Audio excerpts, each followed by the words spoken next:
Hey, what's up guys? Travis here today. Today is a happy day. So, I am here in my house. Please disregard the mess. We haven't really been home lately to clean very much, but you may have noticed there's something on the floor right here. The ghost has arrived. Finally.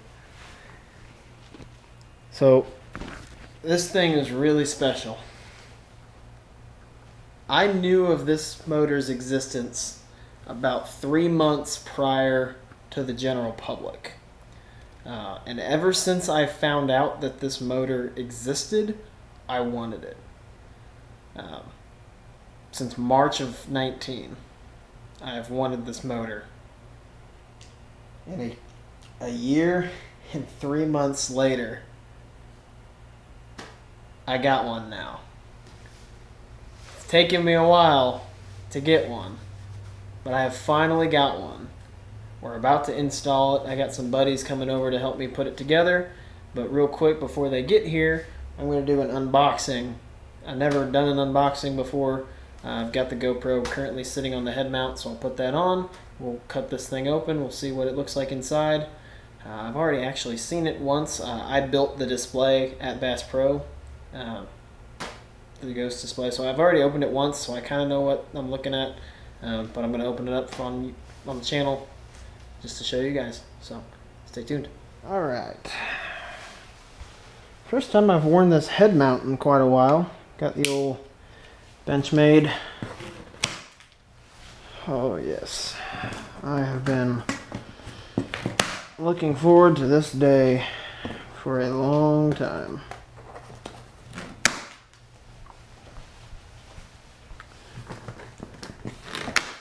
Got 4 plastic shipping straps.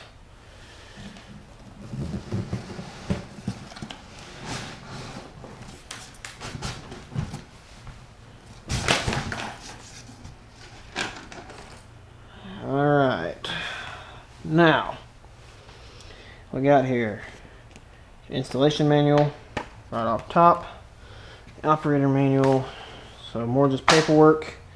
Here's your Ghost propeller.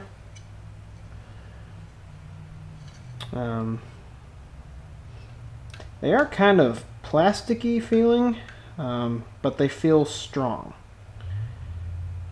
I'll pull that off later. It's very plasticky, but it still feels dense. It doesn't feel... It looks like a cheap plastic, but it doesn't feel like a cheap plastic, if that makes any sense to you guys. Yeah, the prop. This is the mount in here. All of its big old mount. There is the top of the motor and the knuckle. I'm going to put that back there for now. I honestly forgot what was in this box.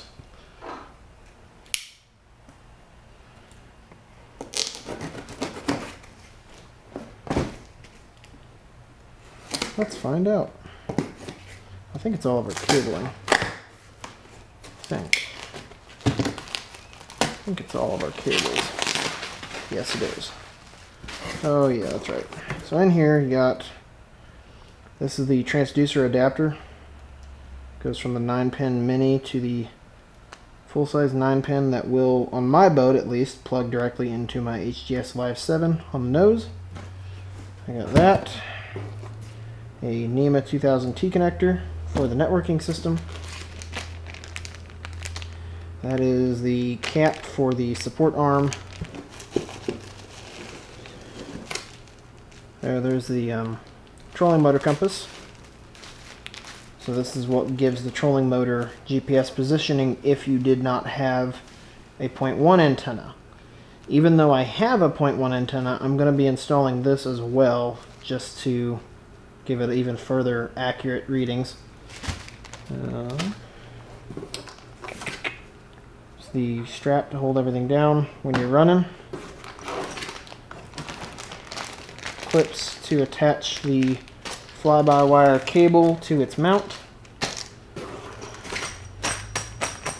Bunches of washers and bolts that are supposed to be used for installing. However, I'm actually going to be using isolator bolts instead of actual physical bolts and nuts and washers.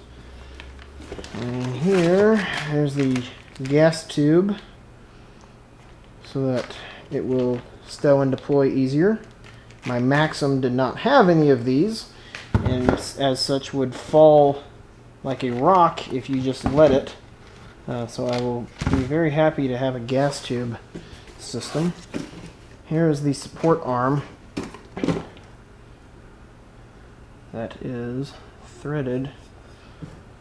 On this side it's threaded, and on this side it is open. So then what you'll do is you'll measure, when you install it, you measure the height of the rest to the deck of the boat, and then you cut it to the height you need. So it comes in this little, I'm not really sure why it comes in a little protective case, but it does. There's that.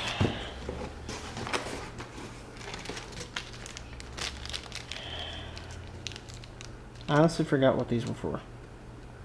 I don't remember what those were for. I'm sure they're somewhat important somewhere.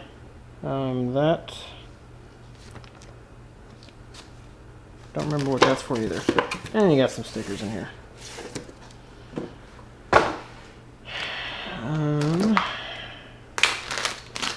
Let's see. Obviously you got your foot pedal right here. It's got all of its cabling that comes off of it, so your positive and negative wires, your NEMA 2000 connection. This is the mini 9-pin transducer cable right here, and then this is for the trolling motor compass. A lot of confusion. Trolling motor compass and NEMA 2000 are not the same plug. You cannot plug your trolling motor compass directly into the NEMA 2000 system. It will go to its special cord. I had a lot of customers when they first released the Ghost that came and asked me that at Bass Pro. Here, down there is my lower unit with its HDI nose cone built in, protective coverings over its sensitive components there. And then this mount. This mount is a beast and a half.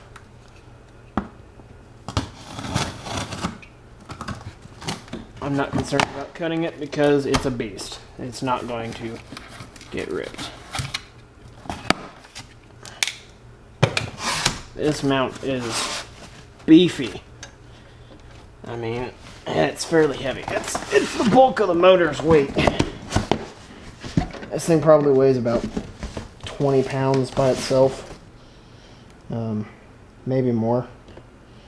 It's got its cable handle, comes with it. Oh yeah, that thing's a beefcake.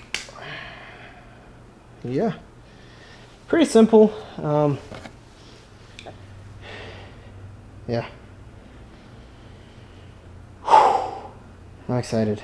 This is going to be awesome.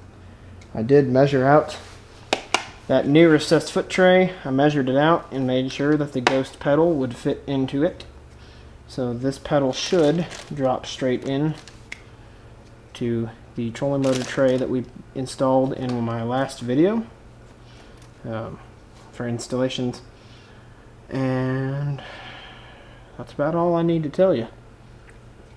So next up, I got some buddies on their way here after they get done eating dinner. They will be on their way over. We're going to set up a time lapse and install this puppy. So we'll see you guys later. Okay, so we got the mount. I'm still waiting on my backup to arrive. I'm going to go ahead and get it started right now. So we got the mount. One thing I've noticed, the holes do line up with the existing holes here on the boat. However, there's a slight issue. the Maxim's holes that were there put this trolling motor sitting right about here. And the issue with it is that it's hitting this little lip that I have on my Triton. It keeps hitting this lip, and so it won't let the Ghost sit flush. So I'm probably going to have to make new holes, which is not the end of the world.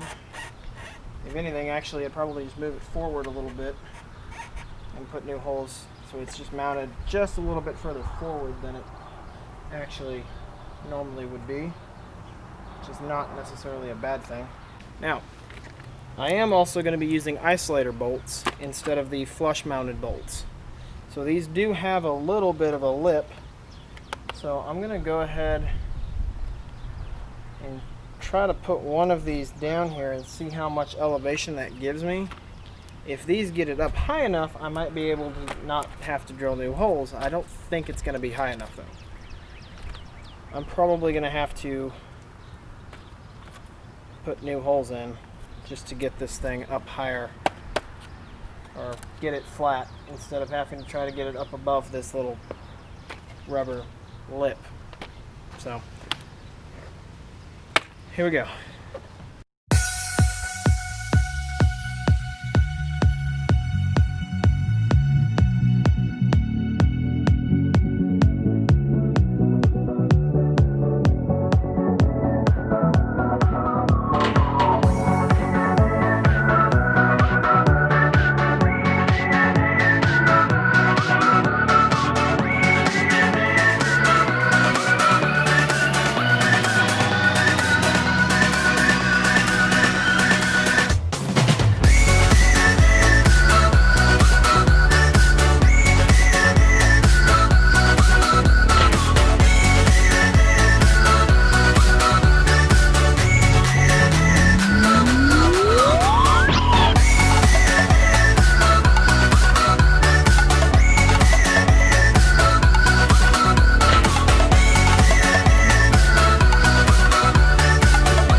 Okay guys, so now it is, we did the first 2 time lapses with the guys that did nothing. That was Wednesday. Today is now Friday. We went night fishing that night. I went ahead and I finished it all up kind of off camera, and then I realized something. Isolator bolts are garbage. Do not, under any circumstance, buy those stupid isolator bolts. We got it all mounted. I tightened it down. I thought it was good. I shook it and was like, yeah, this feels secure. They weren't. The whole night we were fishing, it felt like at 4 speed on this Ghost, it felt like it was about to rip the isolator bolts out. So I've pulled all the isolator bolts out. I've put the actual physical real bolts in here with their little wash spacers that it comes with. I've already done this back corner one, and it's already noticeably tighter after just 1 bolt. So I'm gonna do the other 5 now. It's a real headache because I have to reach underneath this compartment and get under there and hold down the nut with an 11mm watt nut on the bottom and then screwdriver on the top. But I'm gonna work and get this thing mounted down securely where it won't go anywhere, because I have already drilled those 2-inch holes like an idiot I went to Ace Hardware, picked up these big flat fender washers. So I'm going to use these to kind of cover up the 1/2-inch holes that I drilled. And so far I think it's going to work pretty well. Just making it nice and secure,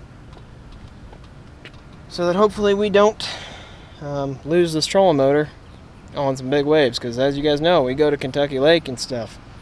Kentucky Lake gets really rough, and those isolator bolts definitely would not have held it. So it's 2 days later and I'm redoing it, and I'll show you some more things when I get this thing mounted properly.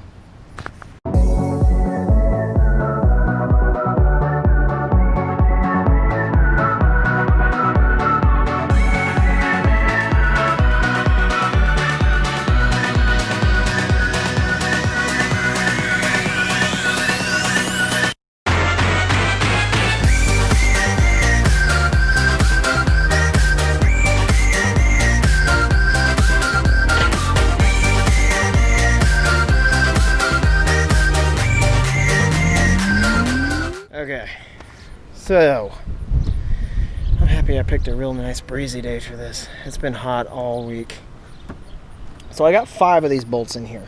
1, 2, 3, 4, 5. These 5 are all bolted down properly, and I can tell this thing is not going anywhere. This thing is stout. Now, this bolt is in a very strange place. I didn't really expect it to be under there, but underneath, right here underneath this boat, there's this random fiberglass block down here. I'm not sure what its purpose is, other than maybe just to add the more support to the nose, but this bolt just happens to be sitting right against that block. I don't even think I'm going to be able to thread just the nut alone, let alone these giant washers. These washers are not going on there. I mean, it's half the threads are exposed and half the threads are not exposed. So I've got half of mine to just push that bolt out and just not even put that bolt in at all, and just leave these other 5, because I think this thing is plenty stout enough. I'm moving the whole boat before I move this mount. I think this thing's plenty stout enough that not having that bolt there, I don't think it's going to hurt anything. I even replaced it with one of the isolator bolts, these longer ones than the ones that it came with. Those aren't the ones that came with. The ones that came with were about yay long from there to my thumb. These are even longer, so I even replaced it with that, and it's barely even punching through on the other side. So I think I'm just not even going to mess with that last 6th bolt. I'll just leave the 5 that are there. I think it's plenty stout enough. She won't go anywhere. Now, put these away. Next step, I got to reattach the motor part back to this. Now, the trick that I learned, the thing is, there's this little safety release catch here. And this catch has to be down in order for it to actually lock. If this is in its upright position here, there's a little piece there that actually prevents the release from being released. So when this is back, the release arm can come all the way forward and actually release, unlock, and stow, deploy the trolling motor. So I've got to get this mount. On the mount here, on the motor part, there's this little lip here that's supposed to press down on that tab to allow it to be on the safety off, so that it actually locks and stows and deploys. And that can be a trick to get this on that tab. It can be a little bit of an ordeal. That was the one thing that I had to have Noah help me do when he was here, was help me hold it here so that I could get that tab on the release underneath this tab here. So when I do it by myself now, I think I'm going to use one hand to hold this lever back here, and the other hand to drop the trolling motor back onto the mount. This will be fun.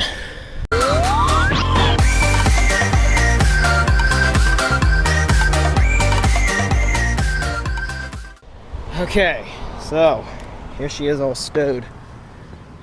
I got it where it actually latched. Now I'll try to do this with one hand. You can unlatch it and tip her on over. Don't drop her. And she won't latch all the way because of my step down here.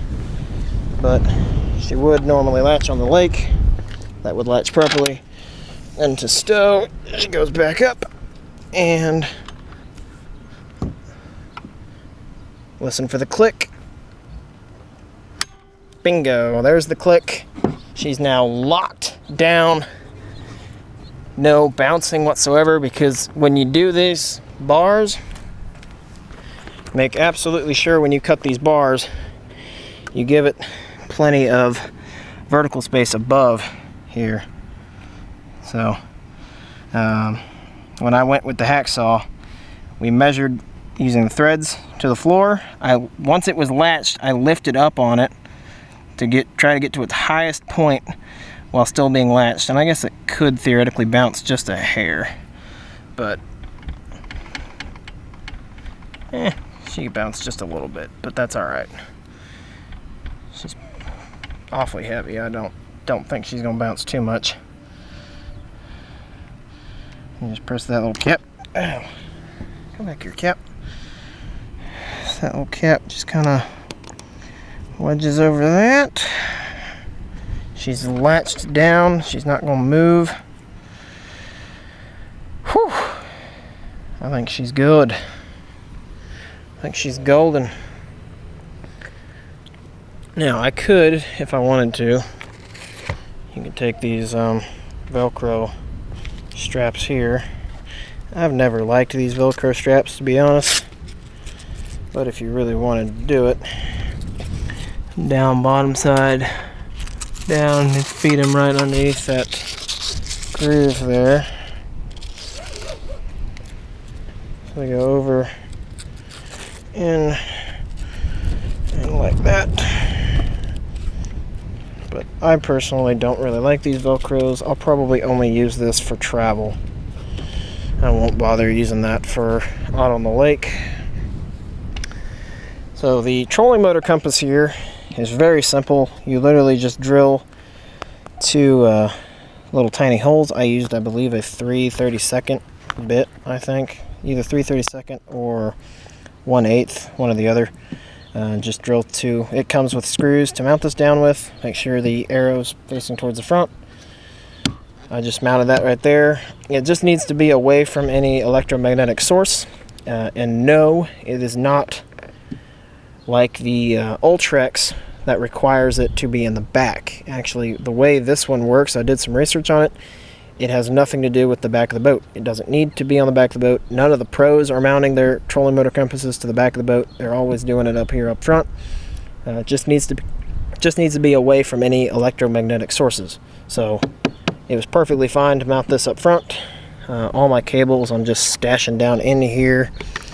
The power, literally you just wire it into whatever plug you have. So I had a 3-pin. I know there's a lot of corrosion and stuff on here, but it still works. Just positive negative leads underneath there. It's just screwed in. And here you got your, what's the name for the graph? Foot pedal. Foot pedal just kind of drops in to the tray like that, and she fits in this motor guide tray just perfectly like I measured it. I mean, that is, you could not get any more perfect than that for the foot pedal. She's got just that, I think it's the perfect balance of resistance and ease of steering. She turns really well.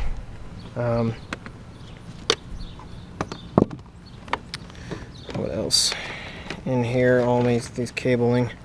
So one of these went to the trolling motor compass cable. One of them goes to NEMA 2000. One of them goes to transducer, which I need to tuck this cable away somewhere because this is way too long.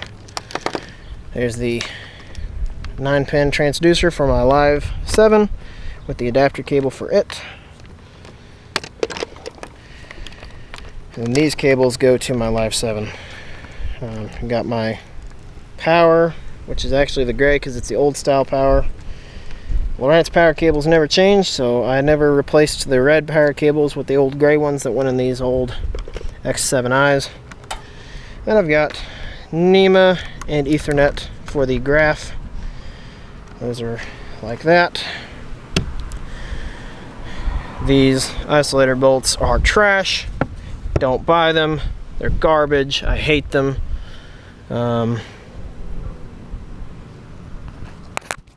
Yeah. I can't think of anything else, guys. We have got a ghost on this boat.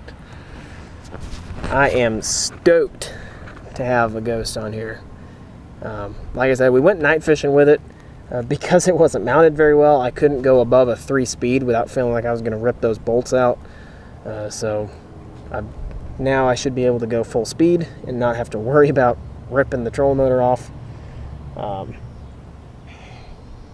I cannot wait. This season's going to be great. I've got the Live 7 mounted up here up front now. That's finished. Got all my cabling rigged for that. I've got the 12-inch on the console. Already when we were out there night fishing, we graphed over a bunch of fish. I said, there's a bunch right here. So I marked them on the back graph, hopped up front of the trolling motor, deployed the ghost, went on my front graph to a cursor, put a cursor about 20 feet away from that waypoint, and I said, trolling motor, take me to this cursor, and it did, and it just sat there. Once it got there, it just anchored right there, didn't move. It was awesome. I could not be more happy with this thing. It is awesome. Just awesome's the only word I can think of for this ghost. If you're on the fence on getting one, don't be. Get one. These things are great. The only thing I really have left to do is I need to go buy some screws to secure this foot pedal down to this recessed tray. I am going to screw that down all the way just so the foot pedal doesn't move. And once that's done, we're done. We're ready for tournament season, boys. The only other thing I might want to do, and it's not even necessary, it's one of those things I might do, is get a new prop for the back of the boat so I can go a little quicker. But that is not a necessary thing to do really, really soon. I can do that later. Not a problem with that. This boat is decked. This boat is decked. So, hope you guys enjoyed. Hope you learned something about installing a ghost. I'll see you guys here real soon when we start really fishing tournaments. I'm going this week. We're going to be going a couple times. We're going to try to use some drop shots on Table Rock fish. So, we're going to see what happens there. I'll see you guys later. Peace. Hey, what's up, guys? So, after installing the ghost, we are now out here on Table Rock Lake, joined by my coworker Kenson. What's up? And today I'm going to real quick, I think I'm just going to tack this on to the installation video on how to program a ghost. So we've got the ghost up here now mounted properly with real bolts, and if I turn it to max power to the left or to the right, and I'm going to try not to yeet myself out of the boat. Woo! She goes. She gets up and goes now. And I can throw it left. And I can change directions without throwing myself out. Yeah, she's kind of delayed, which I like that. Before, this is on 24 volts, by the way. My maximum was 74 pounds of thrust. This is 97. So it's a lot stronger, and now that I've got these bolts on here, like actually bolted down with fender washers, the isolator bolts, the ghost made it act like it was about to rip itself out and sink itself. So these bolts definitely feel a whole lot stronger. So real quick, I'm going to show you guys how to calibrate it. So, if you press and hold buttons 2 and 3 at the same time for about 3 seconds. Whoops. I need to not hit the button So I've already programmed it. Push them both at the same time. I just dropped a waypoint, didn't I? Yep. Hold the foot pedal still. Yeah, I'm going to throw the head cam on. Okay, that should be better. Now I can use both my hands at once. So, to program the ghost pedal, let's do that first, before we calibrate it. What we're going to do, go to our master menu, go settings, and it confused me a lot as to where the program buttons were in the Ghost, but they're actually here in this autopilot setting menu. Configure trolling motor keys. And so here I've got configure button number 1 is heading lock, button 2 is waypoint, and button 3 is constant on. I like that because I want to be able to put a waypoint down and not feel like I'm giving my spot away to anybody else in the cove. And then obviously you need a heading lock and a constant on. They're just handy to have. So what I'm going to do, we're going to do this to program the Ghost. First we're going to do the trolling motor compass. Now one thing that I figured out is that it is a good thing, see I named it Ghosty, it's a good thing to configure or calibrate both the 0.1 and the Ghost trolling motor compass at the same time.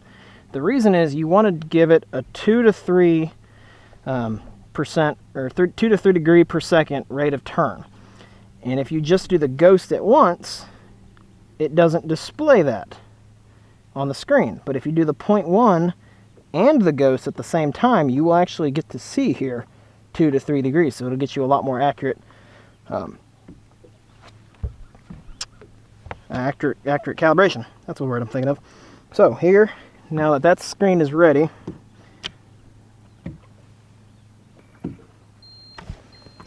so there's the 2 beeps. Now my lights are flashing. Now I'm in calibration mode. So it's not going to be doing anything. The trolling motor, I can turn it. It does still turn the motor, but now to go in to calibrate the GPS, press button number 3 when those 2 power lights are flashing. There's my 2 beeps. Now I'm also going to hit calibrate here, and right here, rate of turn, negative 0.5 degrees per second. So now we're going to turn this down to about a 3. It's probably plenty. And now I can sit here, and now it says 2, 2.1, 2.0, and I want to go between 2 and 3 degrees per second.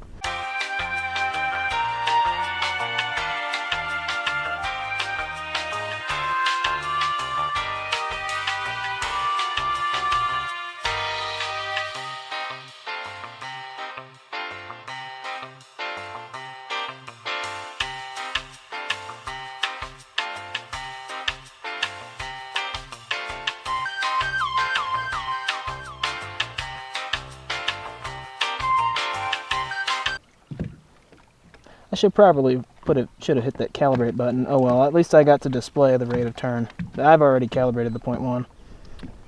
So yeah, that's it. That's how we calibrate the settings. I heard the 2 beeps from the Ghost, so it is now, the anchoring system is now calibrated.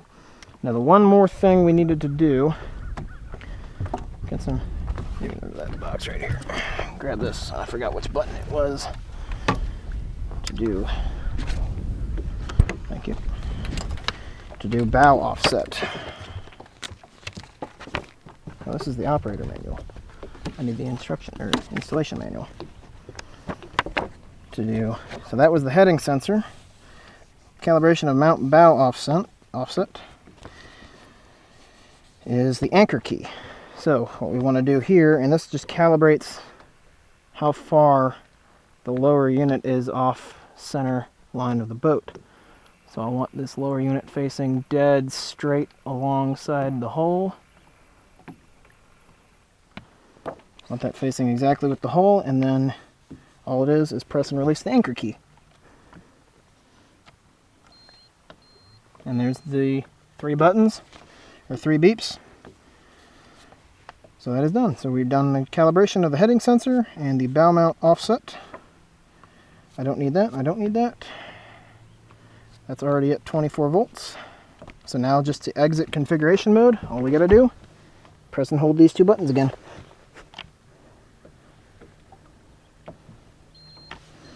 And now the 24 volt light is the only one lighting, and it's just staying constant. That means we are out of configuration mode. Everything has saved properly. So if you watch, we can hit the heading sensor. And now we are heading locked, going straight forward. I can turn that off. Constant on. Just keeps the trolling motor on consistently. And then if I watch my screen there, press the configure button 2, and I just dropped a waypoint. So, and then obviously anchor mode is anchor, and she will snap behind us and sit us right here. We get the wind obviously blowing this direction. She'll eventually turn and face the other way because she's always going to go into the wind. I'm going to real quick before I forget, I'm going to delete this waypoint. I don't actually want this waypoint here.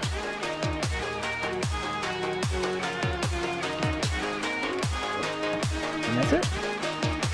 Hope you guys enjoyed watching this installation of the Ghost. Me and Kent's are going to go try to catch some fish now. We'll see you guys later.